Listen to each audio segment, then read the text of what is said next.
Welcome to the Polga Chess University. In this lesson, we are going to learn about the rook and its role in the opening, that is in the beginning of the game, in the middle game, that is in the middle of the game, or at the end game when there are only few pieces left on the board, but of course including the rooks. We'll also learn how to checkmate with a lone rook and king versus king. And then we'll see some of the most typical checkmate ideas with rooks. So let's get started with a short little opening that continues like this. White starts out with the most typical move, opening the bishop's diagonal, occupying the center, so does black. White gets the knight out to f3, which immediately attacks black's pawn on e5, which is highlighted with green. Now black needs to react to that, typically defend it either by developing the knight to c6, or, as in this game, by protecting it with another pawn, pushing it up to d6. Now white developed the bishop to c4, which is somewhat of a tricky move, because if black would now continue with a natural move such as knight f6, then all of a sudden black's weakest point, the f7 pawn in the opening, could be attacked a second time, and that would favor white, as black does not have a real good defense to this attack. So therefore black was more careful and made a better move, moving the bishop to e7, preventing the white knight from moving to g5, because now the bishop could simply capture that knight. White would continue with a normal, natural developing move by castling, and now black is safe already to develop with the knight, because after knight g5, black could defend that pawn by castling. Typically, this attack, when black is ready to castle, is not dangerous for the defensive side. So white continues developing on the other side, and black castles. These are so far very normal, standard developing moves.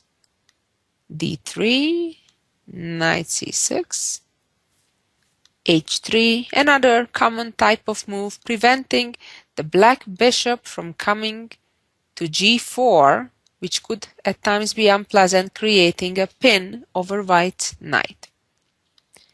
And black played similarly h6, preventing the white bishop from cutting to g5, bishop e3, bishop d7, and queen d2.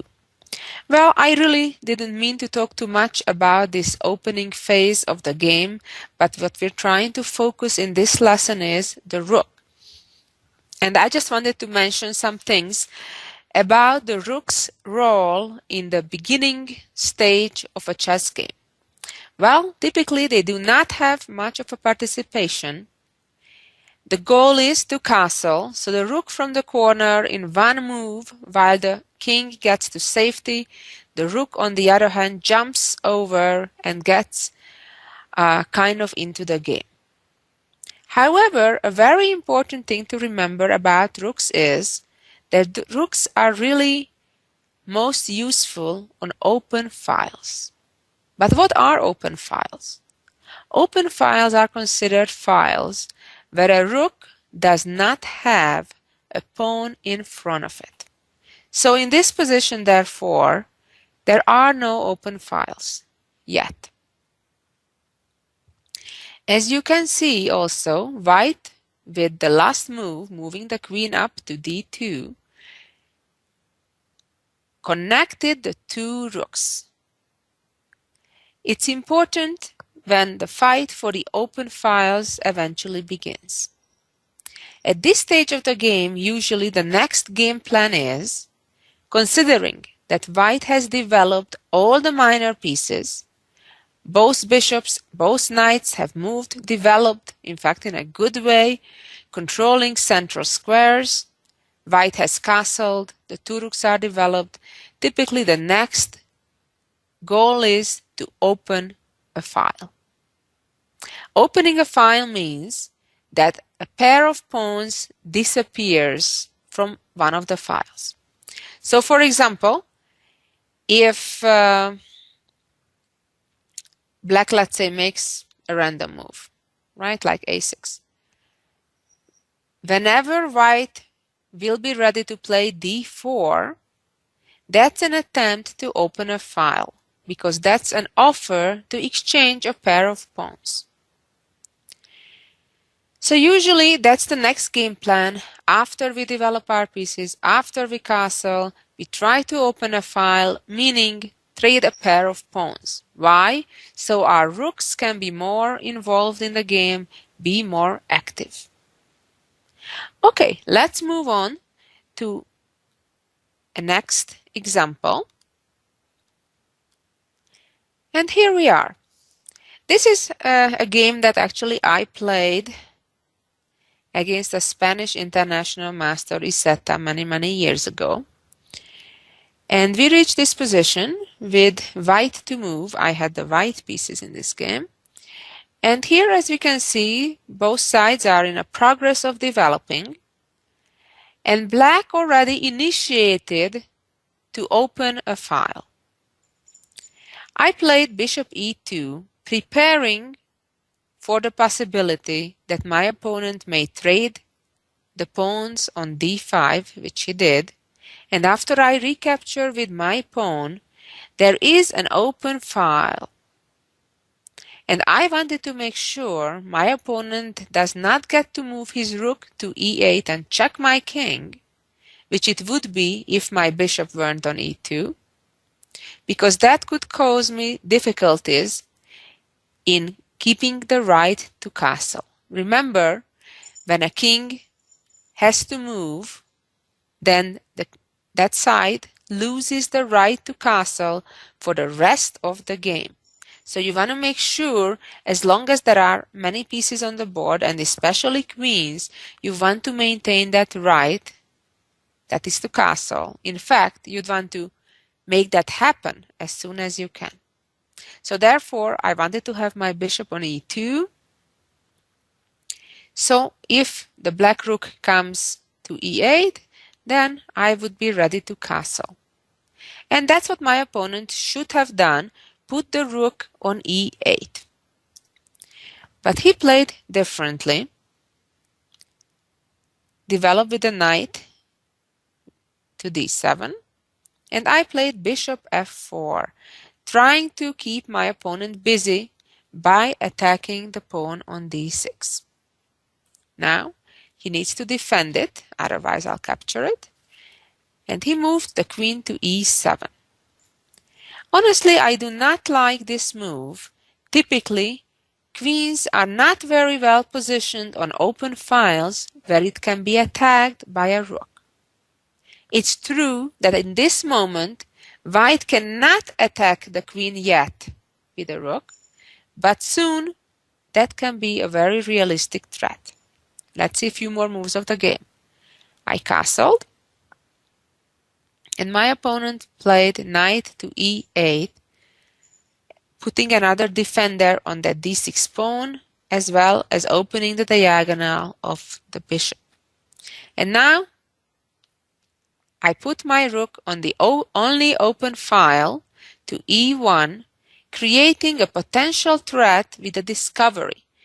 Those type of threats can be very powerful when a bishop, like in this case, could move away and at the same time attack the opponent's queen. The reason why these type of threats can be very dangerous, because it gives the opportunity to even put a certain piece on an unprotected, unsafe looking square like a6. In this case, that particular move would not have any threat, but the threat of moving the bishop and creating a threat from a different piece is something very dangerous, and typically you don't want to stay in that threat with black in this case. So after rook e1, I would say the more logical move would be to move the queen out of this X-ray threat. But my opponent chose a different move, which I was glad to see when he made that move. I captured it with my knight. He captured back with a pawn, attacking my bishop on f4, and I retreated my bishop to e3. He played b6. And now, this is another idea how to open files. And this is very good if you can do that without even wasting a move with a rook, the rook in the corner on a1 in this case, the rook can get activated by opening the file it's already on. So I played a5, in fact creating a serious threat. For example, if black would be careless, moving the knight, for example, to d6, after the pawn captures the pawn on b6, white would win at least a pawn, as now this a7 pawn is pinned, as after pawn takes pawn, black would end up losing the rook in the corner. So let's go back to the game situation. After a5, my opponent, rather than losing a pawn, moved the rook out of danger. And now I captured the pawn on b6. He recaptured with the a pawn. So what has happened now? The a file has been opened, and since white is the side that has control of that file, white gained an advantage over black in this case. My next move was moving my knight to b5 to prepare the rook's entrance to the 7th rank and to gain further advantages. I'm not gonna go further into this game because there were many other elements and aspects of the game that were interesting, but I want to focus at this lesson on the rooks and on open files and what can rooks best be used for. So let's move on to the next example.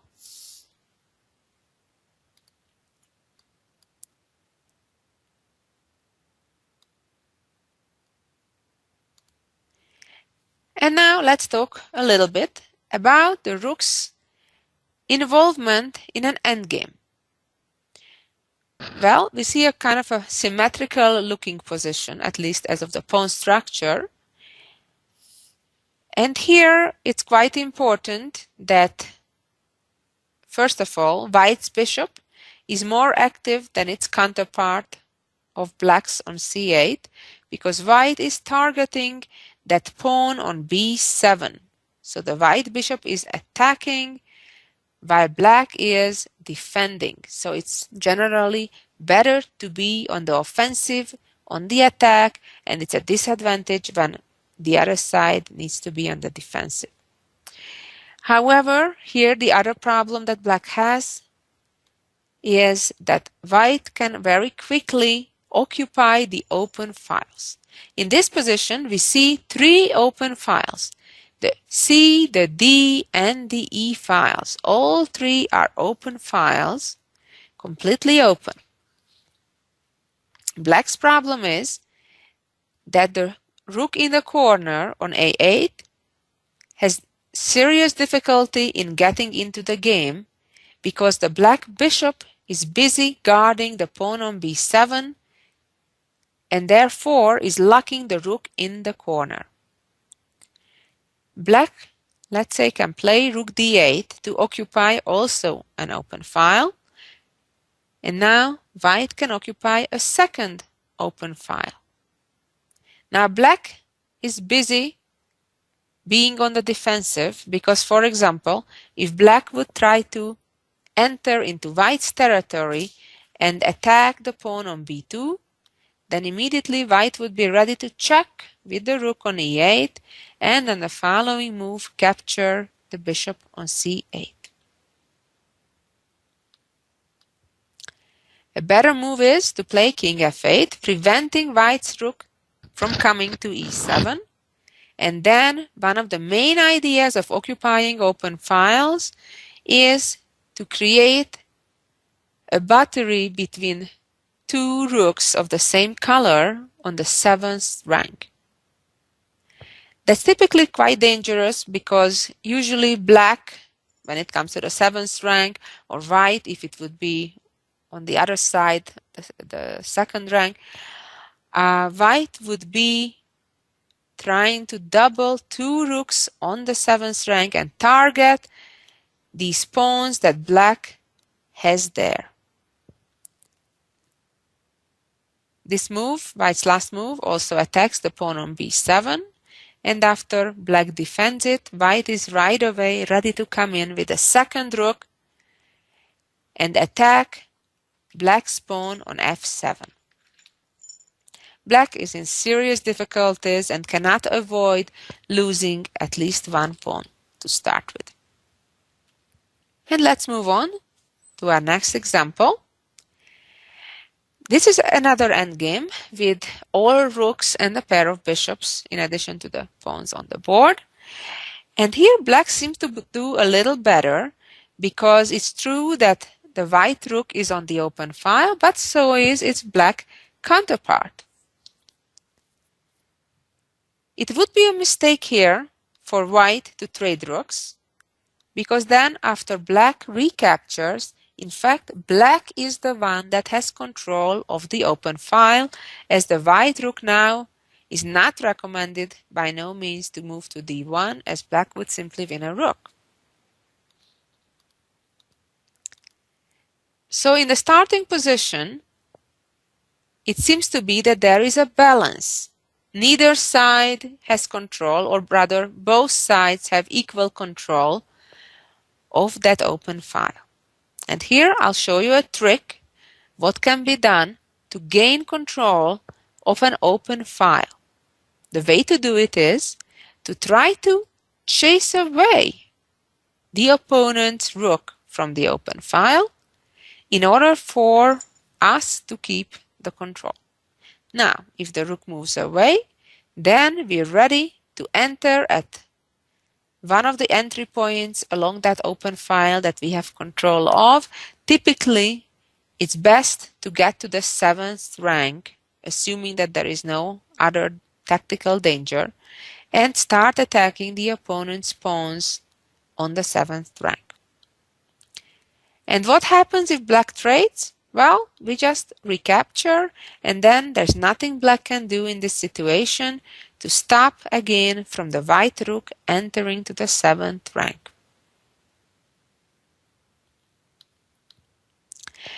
And another example. In this case, there is no completely open file in the position. However, there are a number of so-called half-open files. What do we mean by that? Well, it means that one side has a pawn on that file, but the other doesn't. So in this case, from white's perspective, the D and the E files are open because white does not have a pawn on those files. While from black's perspective, the C and the F files are open because they don't have a pawn on those files. Now, when there are pawns on these open files that we are talking about, only the pawns that are not protected or cannot be protected by another pawn are real weaknesses. For example, white's pawn on c4 and f3 by no means would be considered weak. Why? Because the pawn from b3 solidly protects the pawn on c4, and so does the pawn from g2, the one on f3.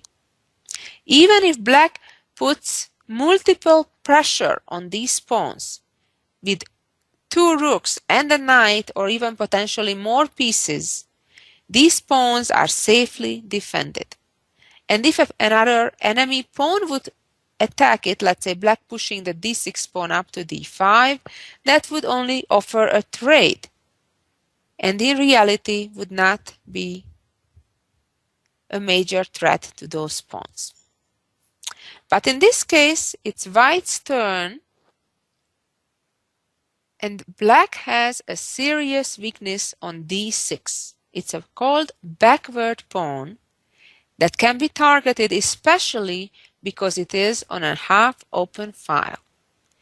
And typically what we would do in such a situation, we would start attacking that pawn with our rooks. First, rook to d1. Now, not only this rook on d1, but also the bishop on a3 are targeting the pawn, while black only has one defender, the rook on d8. So black needs to bring a second piece to defend that pawn. For example, the knight can go to e8. And now white needs to double his rooks to put a third attacker on that pawn. The way we do that, we bring the rook ahead and then we follow up with the second rook.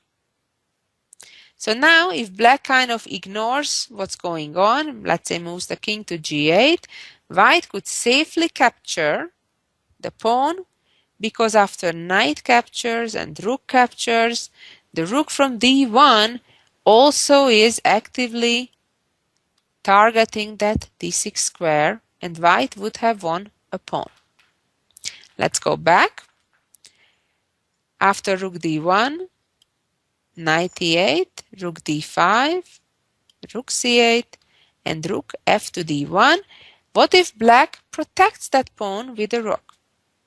Well, now white is ready to use the pin, and this is a very typical idea. By capturing the pawn on e5. Now white simply won a pawn, because after pawn takes rook, white also wins a rook by rook takes d8. Let's move back one more time to the starting position and see what would happen if after rook ad1, black plays d5. Now d5 is a safe move for the moment because black has a rook and a knight also protecting the pawn, just as white has two pieces, the pawn and the rook, targeting the pawn on d5. But here white has a tricky move, attacking the rook, and after the rook moves away from the attack, capturing black's knight, the defender, one of the defenders of the pawn on d5, and after that trade of equal value pieces, the bishop for the knight, white is ready to capture the pawn on d5 and win a pawn. Okay, now we're switching subject a little bit and learn how to checkmate with a lone rook and king against king. Just like when we learned checkmating in a previous lesson, how to checkmate with the queen, it's pretty much the same goal, the same idea. The side with the rook needs to take away space from the side that only has the king. Again, just like with the queen, the only place that a lone king can be checkmated with a king and rook is at the edges of the board.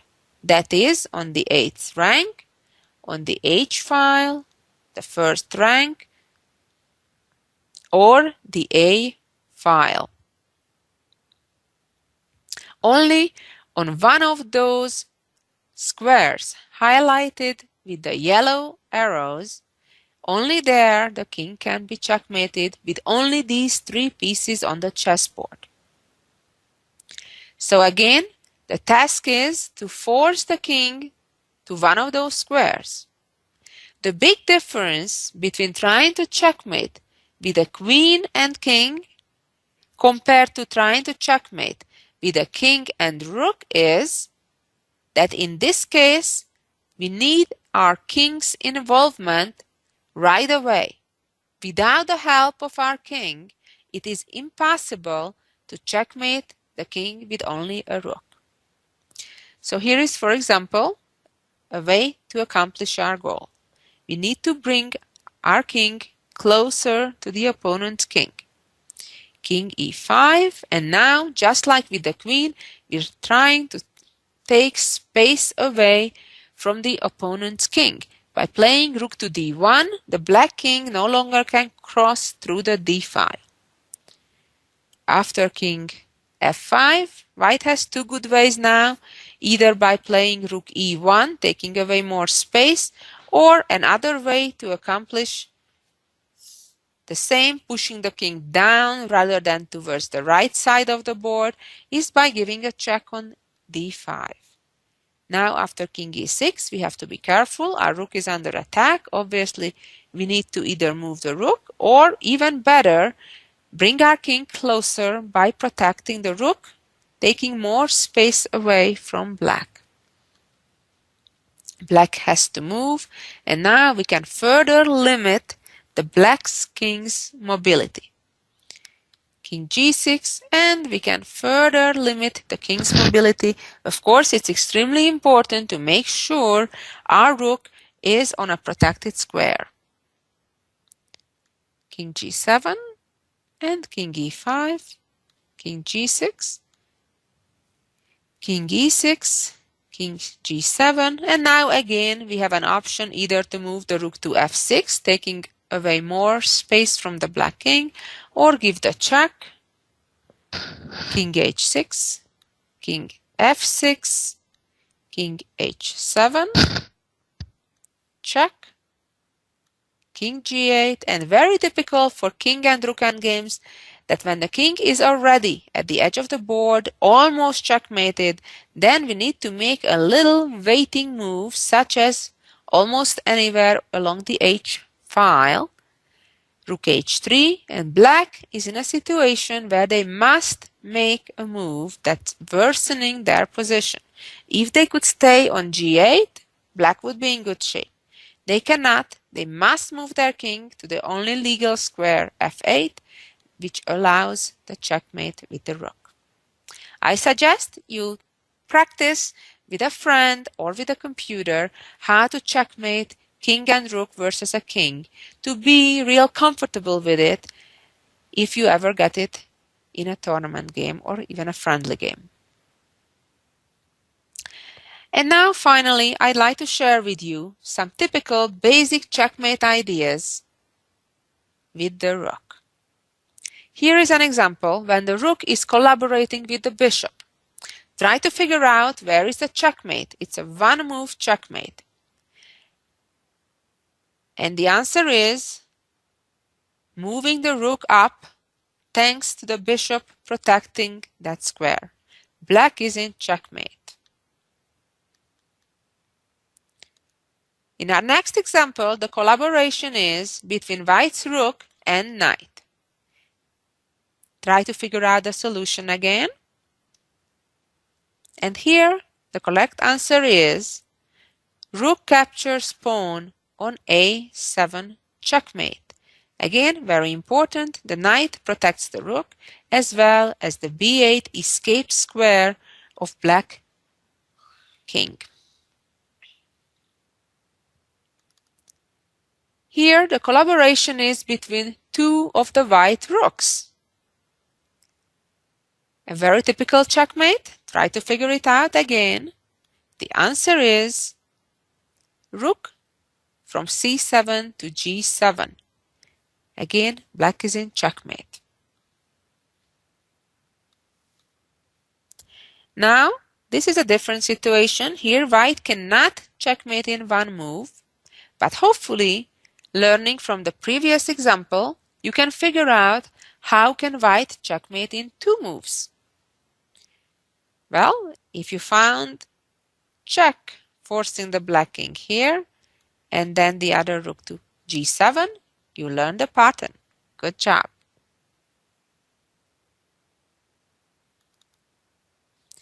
And this is one of the most popular type of checkmates with rooks that's called the back rank checkmate.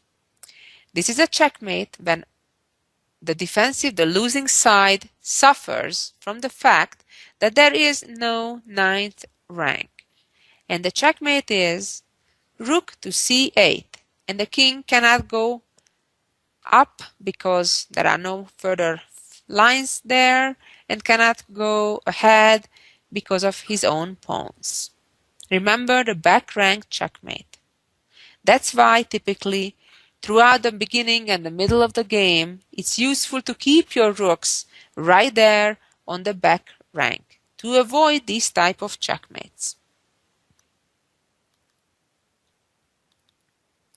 And again, this is a good pattern recognition exercise. The same idea for checkmating in two moves. True that black has a rook on a8 guarding the c8 square, but nevertheless, because we have two rooks on the c file doubled up, white is ready to checkmate by checking with the rook. Even though rook captures, a second rook comes in its place and black is in checkmate. Well, I hope you enjoyed learning about the rooks, and you can try to use the tricks you learned in this lesson in your upcoming games. Well, see you next week. So long until then.